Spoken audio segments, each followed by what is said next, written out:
Guys, so I did an interview with, I asked for an interview with the Blizzard Balance team, and I wanted to ask them a variety of questions.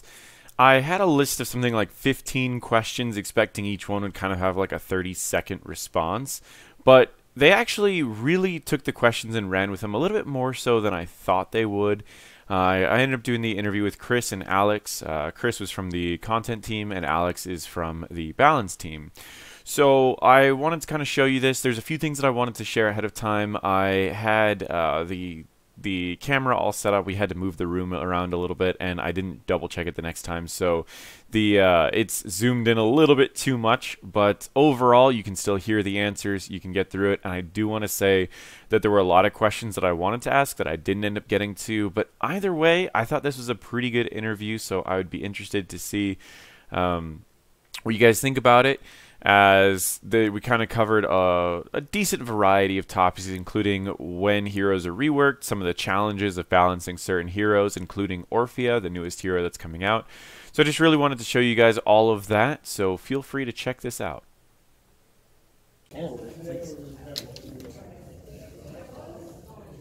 Alright, so my name's NotParadox. What is it then? Yeah, so my name's Trevor. It's NotParadox. Yeah. And I've been a YouTuber for about the last 6 or 7 months, pretty much exclusively Heroes of Storm content. Most people know me from my series Why the Pros Play. I talk about the different heroes, I explain why the pros are playing them now as opposed to before, or if they end up getting changed around a little bit, then I do why the pros aren't playing this character.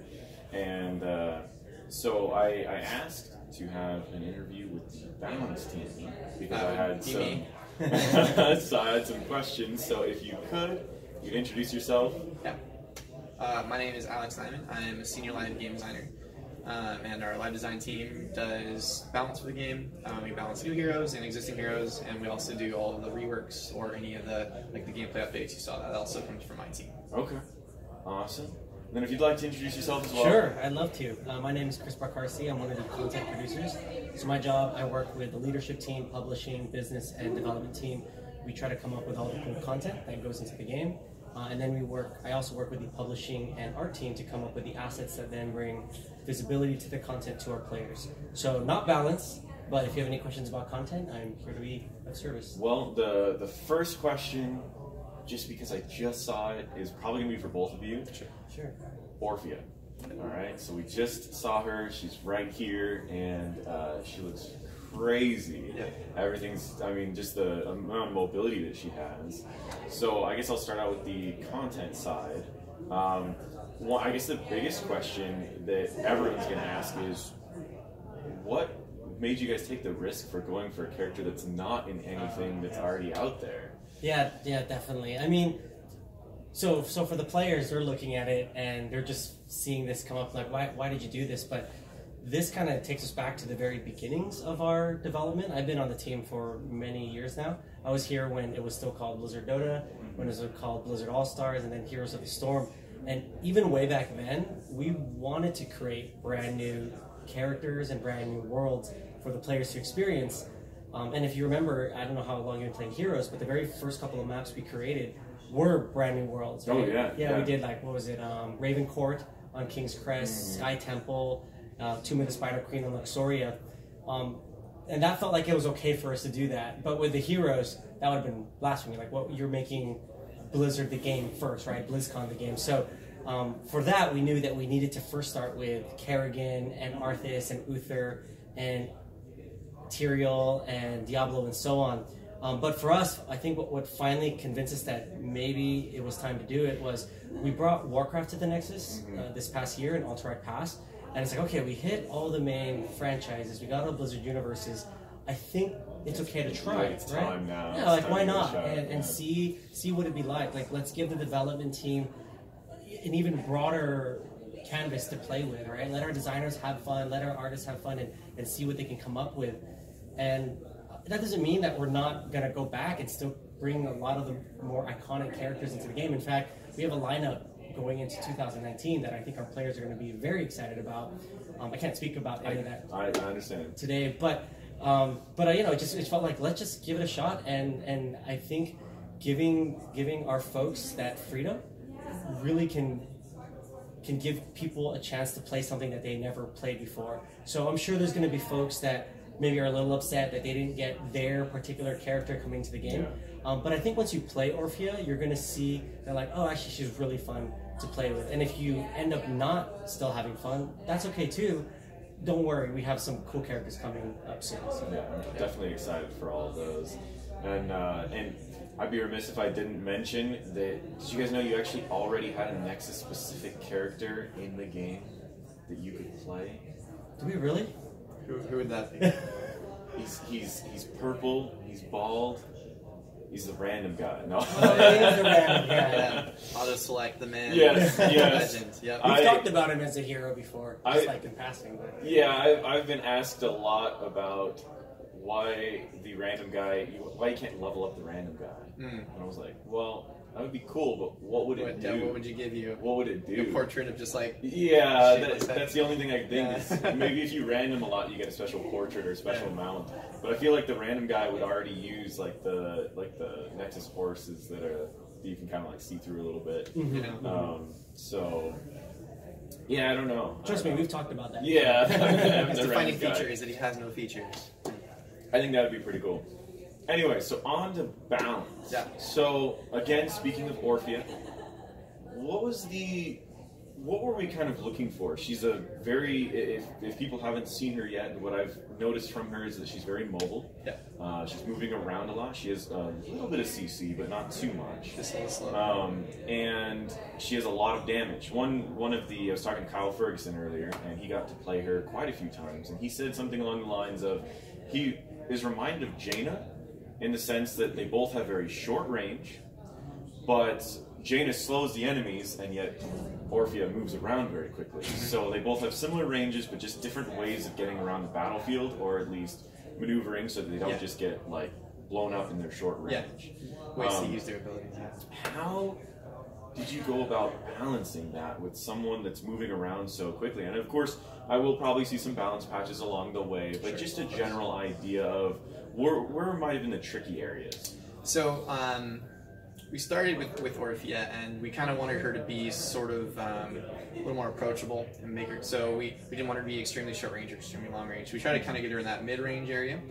And we had this ability Chomp, and we knew that to utilize Chomp, which is her W ability where she does this big bite, right? And that she needed to have some way to maneuver to use that, because we don't want a mage that's just a melee mage all the time. She's going to need to be able to move in and out, basically. So we kind of developed Shadow Waltz, her ability lets her dash. And so we knew we had this ability. Now, really the crux of Orphea's development there with Shadow Waltz and her mobility was that we had been listening to players, and we knew that there were obviously some people weren't always happy with the amount of mobility that was in the game, or mobility creep for whether it's true or not, it's definitely a concern. We wanted to make sure that we were addressing those concerns in Orphea. So we really focused on was conditional mobility with her. You saw a little bit with Mephisto, where Mephisto has this teleport, and it's a teleport, but he always comes back. So if you don't have the foresight to use it correctly, you're in trouble. It's not a get out of jail free card. Yeah. So in Orphea, we took a little while, but we iterated, and we landed on this idea of conditional mobility for her, where she has to basically land her Shadow Waltz. So as long as she lands that Shadow Waltz, she gets that dash. But if she misses it, she doesn't get the dash, and the cooldown is now 7 seconds instead of 2 seconds, which if you hit, it goes to 2 seconds, right?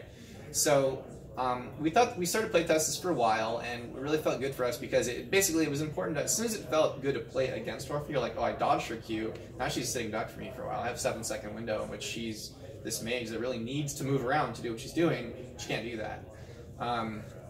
So I think that was really kind of where our hero design team sort of set up the balance and going forward, I think, to get her in a healthy space from that point forward, yeah. Okay. And so you mentioned mobility creep in there, and I wanted to bring up the thought of power creep. Yeah. Now, I went back, and because I've been asked this quite a few times about power creep, they're like, a lot of my fans have mentioned something along the lines of, do you feel like Heroes of the Storm has a power creep issue? So I went back and I watched some of the tournaments from 2015 and the tournaments from 2016, and I felt like the fights went a lot longer. Yeah. I felt like they were a lot slower. And I wanted to ask, do you feel like that's an issue of power creep, or do you think that's just kind of a direction that we've changed, that fights tend to be a little bit faster now with Garrosh throwing someone in, they just blow up in seconds, and then it kind of goes into like a 4v5-ish type fight? I'm just really curious of your thoughts. Was it a direction we were planning on going, or is it just kind of a power creep that might be adjusted? So I'll start by prefacing it by saying, obviously, the game, and especially the metas and the philosophy behind the metas, are very complicated things, and so there's never typically just one particular answer as to why this happened. But I was thinking about this too. I mean, we never did it intentionally, directly. We're never like, oh, let's make sure people pull up in 2 seconds or whatever, right? Like that was never, we never set out that goal. I think honestly, analyzing it, looking it back, I think it really comes down to in a lot of areas. A couple of things is that we really want to reward flashy plays, and oftentimes we kind of constantly increase the skill cap of our game because we want to make sure that our players feel like they have something new to master all the time, and with that becomes higher peaks potentially, right? Because you have higher skill cap, you have higher output. I think though there's two other things too. If you look at it, I think for a long time people really undervalued, and it only took like the last year to 18 months to realize how powerful supports are in our game. They're incredibly, incredibly powerful. Yeah. And people would always complain like, oh, I'm like, support am I useful? And then double support meta came around and we're like, guys, supports are so powerful that you could run 2 or 3 of them in a team comp, you could run 5 of them in a team comp, and you wouldn't even be that bad off because they kind of just did a lot. And so basically the only counter to supports or healing, if healing exists in the game, sustained healing exists in the game, is burst damage. And so I think some of it corresponds to that, are issues to address burst damage. Now, I think healers partially got that big boost in terms of their effectiveness when we introduced armor way back in the day, and we made it much more prevalent because armor is a multiplier for healing. Armor also sort of is the answer to burst. But what that means is that if you're ever so basically we balance the game around the idea that armor is going to exist in the game. But if people ever don't have armor, then they're taking more damage than they otherwise would have, right? Definitely. So I think you'll see that with our gameplay updates. We made adjustments to armor because armor stacking is now no longer possible. Yeah, and that's a big deal. And so now I think you'll see a lot less variance in terms of how much mitigation someone has, which means we can probably dial in the amount of damage that people are doing as well to kind of get it all in kind of more finely tuned. But I'll say that it's been this long sort of process. Things have happened, and it's just sort of how we got here today. There was never any conscious effort to really increase burst, particularly. Yeah, and we're aware of it too. Like we definitely don't. We make sure that we don't power creep. We want our new heroes to like fit in the meta and work and everything. But we definitely realize that if we just keep pushing the envelope with every single hero, eventually we're in another zip code. So we're conscious of it, definitely. Okay. You mentioned how powerful supports were, and about a little over a year ago, we went through and did what's being dubbed as support apocalypse, right? Yeah. And all the supports got nerfed because double support was so common at the time. Now, what I always said when we were seeing double support all the time before that happened, I said that I think it would be interesting if we kind of took an approach that was a little bit different, where each role could have a talent that would counter a specific thing in the meta. Yeah. For example, if there is double tank, some of the most common things that you'll see is sustained damage. Something like Cassie with martial law. You'll see Manticore on Vala. You'll see nearly every sustained auto attacker has some form to deal % health damage. Well, I was wondering, what are the possibilities of, at least my idea was reducing healing and putting that on a specific role as well. Now, currently, Mortal Strike would belong to a role. Yes, so we have several options. We've got Malthael, we've got Varian, we've got Emerald, of course, and Ana.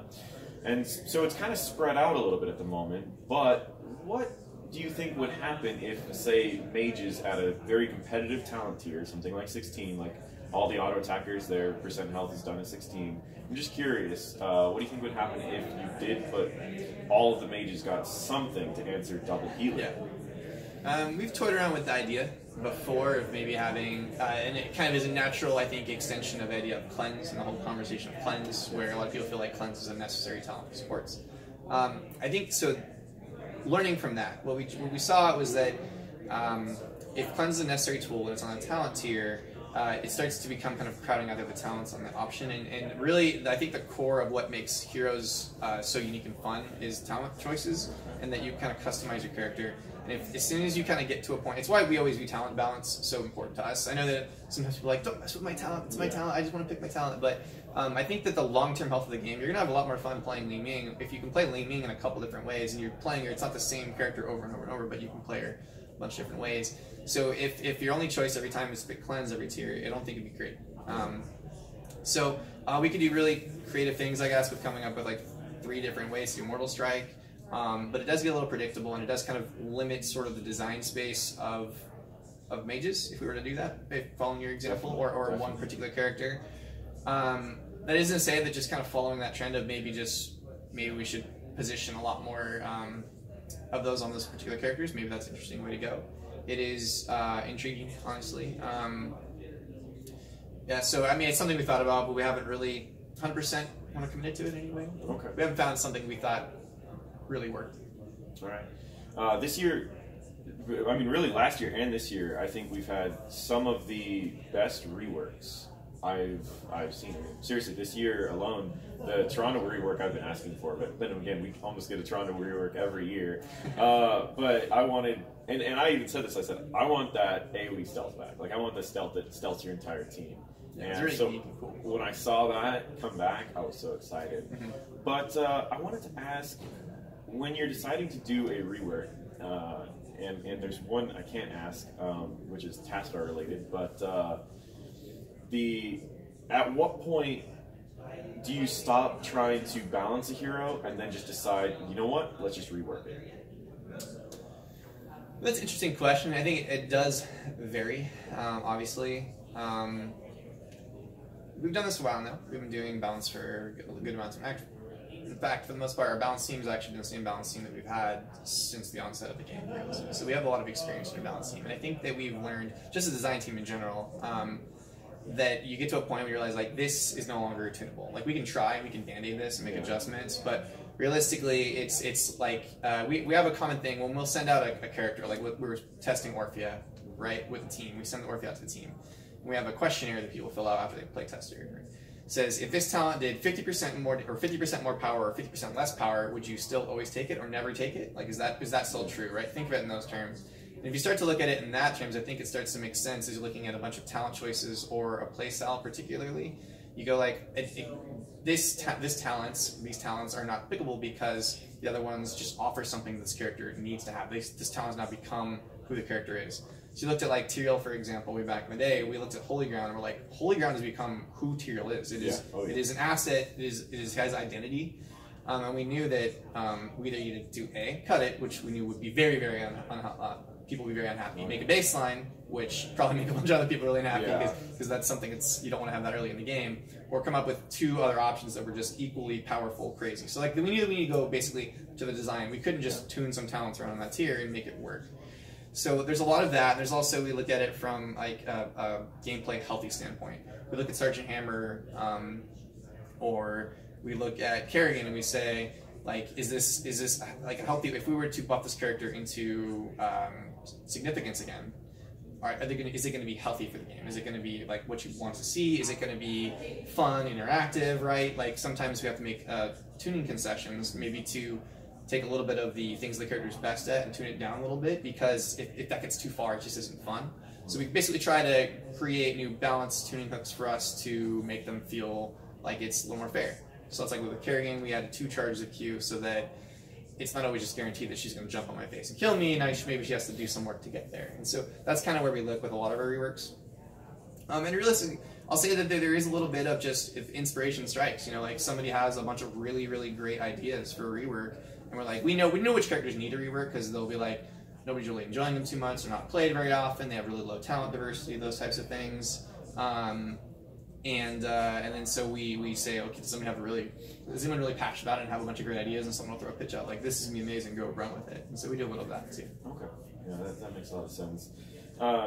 Yeah, the rework thing I always thought was kind of funny because I would try to predict it. I would always try to predict because I felt like they would stop receiving any sort of balance for a while. Yeah. And I was like, there's going to be a rework coming. And then that's why I mentioned Tassadar, which again, you're not allowed to answer, and I'm just speculating. I don't know anything. But Tassadar was one of my most played heroes, my first master skin. So just saying, I'm excited, and I know you can't say anything either way.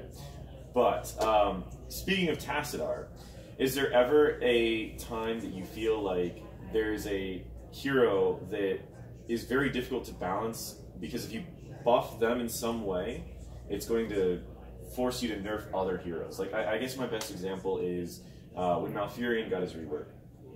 Tracer and Genji Yep. shot up in play. They shot up in win rates, and then you had to nerf both of them, despite the fact that Malfurion was the one that was changed, and then you also nerfed him.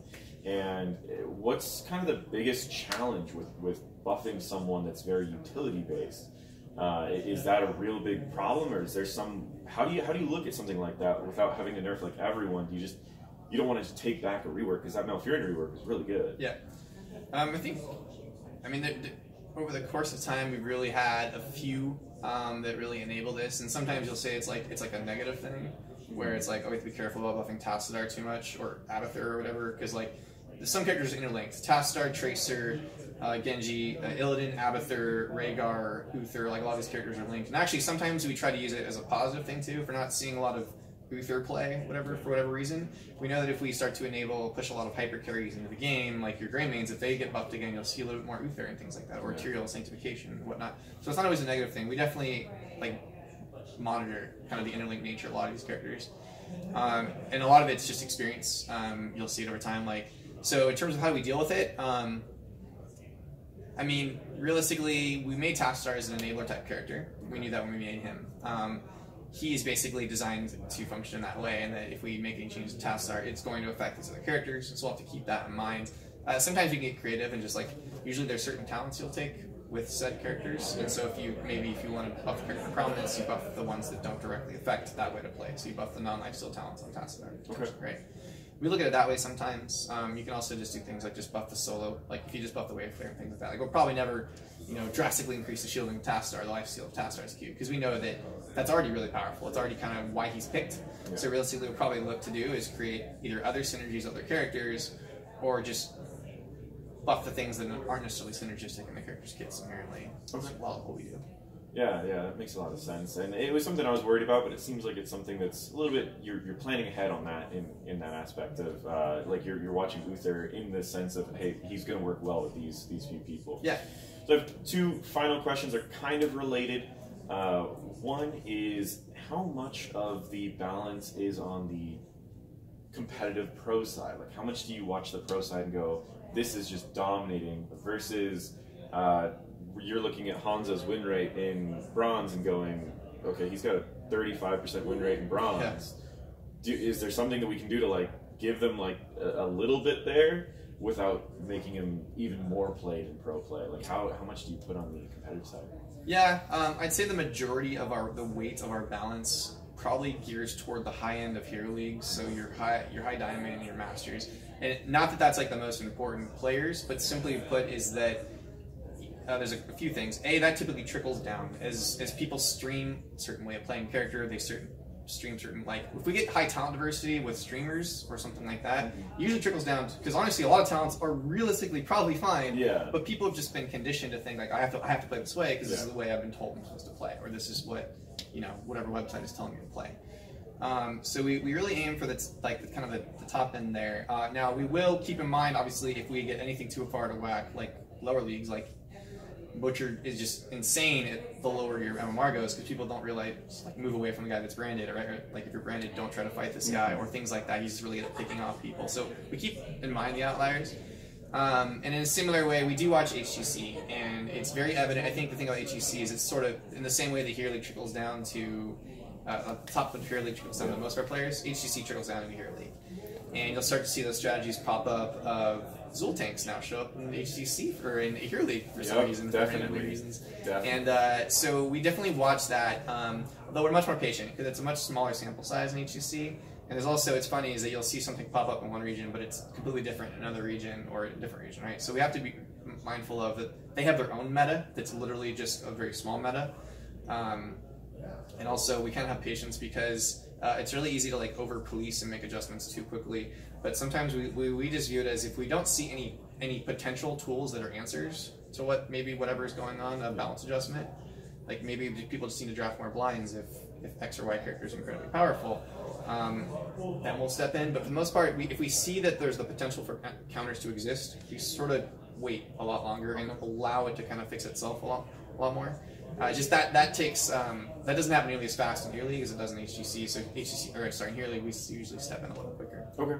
Yeah, I think the counters is an interesting way to balance it. Of just kind of like, let's let it sit for a bit and then see what people do about it, and then take action. And I say also just really quickly, there's also something to be said for how something feels. If something is really strong but doesn't feel broken, doesn't feel bad to play against, we won't step into it as much. But if the losing to it not only is like you're losing a lot, but it also feels really poor when you do lose to it, we'll also step in there too, a little quicker. Well, thank you so much. For the sake of time, we're going to end it off here. But Alex, I really appreciate it. And Chris, I understand we were focusing on balance this time. So the majority of the questions went to Alex. But maybe next interview, I'm going to focus all on content. I learned just as much as you did today. So.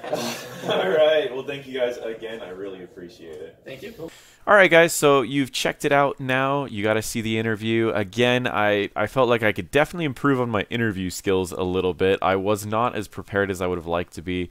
I actually had a list of questions printed out that ended up getting stopped at the security checkpoint, completely left them there at the table. So I wish I would have been a little bit more prepared, but I still think that we got some really good answers, and I really want to thank Blizzard and especially Alex and Chris for being there and answering all the questions that I had for this. I also want to thank those in my Discord. I asked people in my Discord what questions should I be asking Blizzard when I get the opportunity, and everyone kind of pitched in a bunch of things. I wish I could have asked all of them, but I got over 100 questions. So thank you all in the Discord, and thank you, Blizzard, for giving me this opportunity. Next time, I will have a lot more questions, so Blizzard, be prepared.